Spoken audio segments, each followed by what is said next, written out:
One take. One take. This is NBA One Take. Feature yours truly, Pretty Boy Lakers. This is NBA One Take for your head. NBA One Take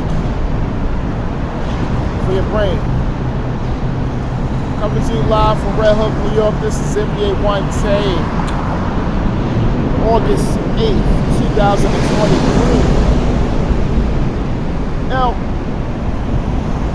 in some NBA news,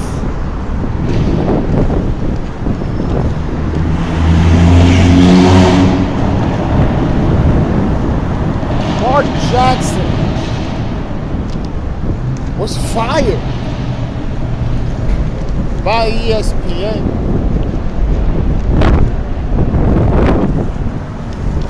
as the lead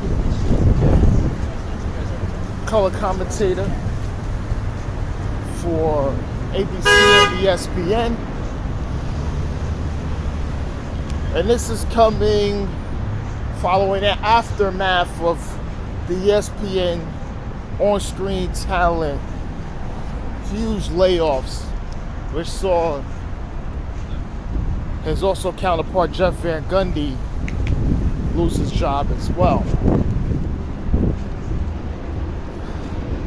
Now he put it on social media, on Twitter, X, whatever the hell you want to call it. Elon Musk turned into X. I don't know.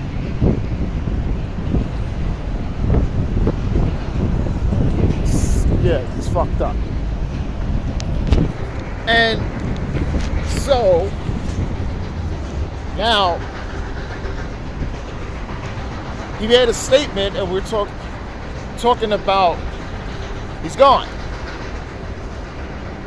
Now everybody's jumping to conclusions that for the most part replacing Van Gundy and Mark Jackson will be Doris Burke, who will be promoted. She does most of the color commentary from Wednesday ESPN. She covers a lot of the ESPN games. So she'll be promoted, and that time slot still probably covers a lot of those games, but she will be doing the NBA Finals as well. And also the impending deal to bring in Doc Rivers as he makes his return to broadcasting for both of those to sit alongside Mike Breen. Now, Doc Rivers, he was above average, I think, when he was doing color commentary for TNT after he was fired by the Orlando Magic years and years ago. It's before he got a job with the Celtics. And he was actually doing color before, but even before he even got that job. So he had two stints. And I think the first stint was better, but the second stint, whatever. And that's up to you.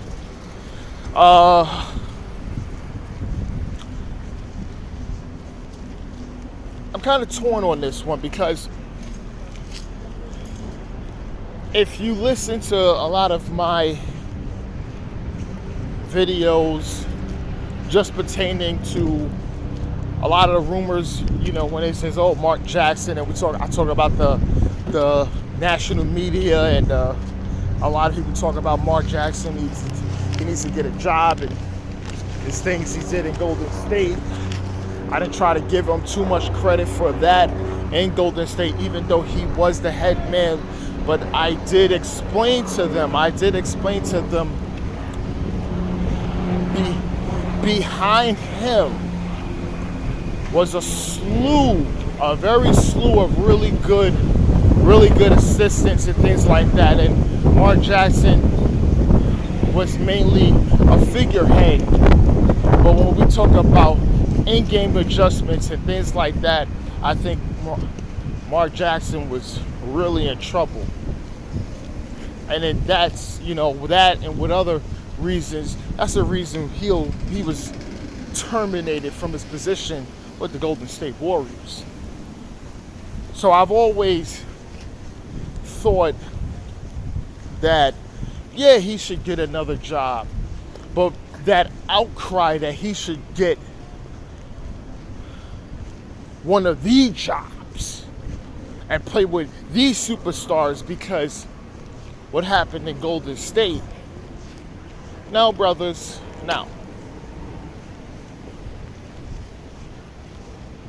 He can build a situation like how Monty Williams is going to do in Detroit, which would be fine. I think he doesn't want that. He wants a ready-made team so he could be able to be successful. Because when he went to Golden State, they were terrible. So he feels that because he helped transform them with the voice that he was, you know, the voice in the locker room, the voice around the players, always positivity and doing certain things. While the other guys, Darren Ehrman, Mike Malone, all the slew of really good coaches. If you look it up, if I could look up the coaches that was there with him, you'll be like, oh, like yeah, that's why they was great. That's why they was like so great on defense. But they love Mark. I love Brother Mark. It's my man. But I don't think he should have been fired from ESPN, and that's the problem right there. He should have never been fired. I think he should have stayed. Could have got someone else up in there.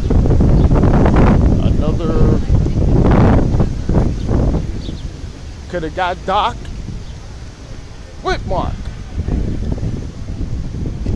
It would have been great for them to share stories and talk, go back and forth. It would have been great. But I don't think Doris Burke, Doc Rivers, and Mike Green, nah, we don't need that.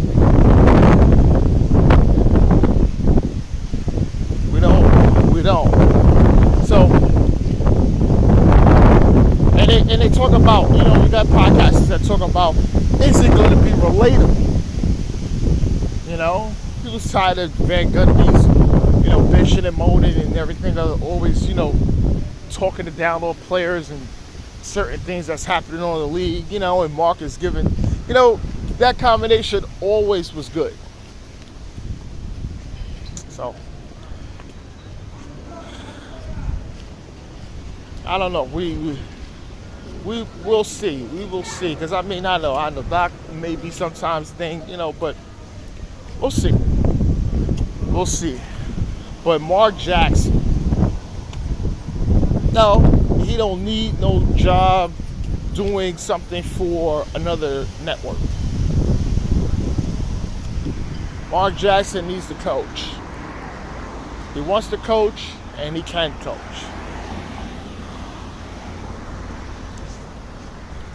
He can go the college route, but I don't think he should do recruiting.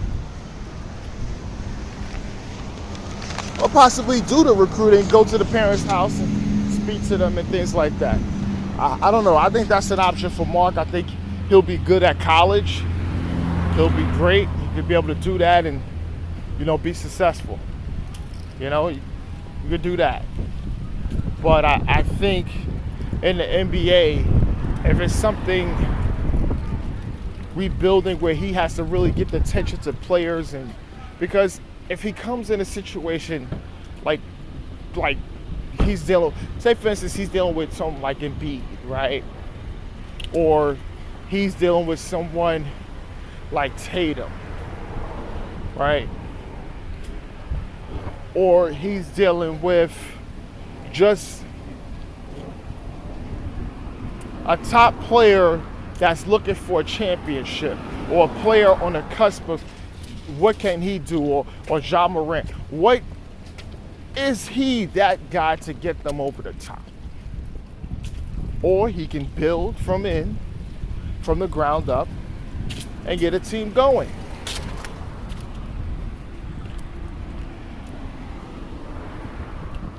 a lot of decisions. But Mar Jackson, he should be fine. He'd be on his feet. You know, he's a guy of God. He's fine. He's fine. But this is NBA One Takes Pretty Boy Laker, and I'm out.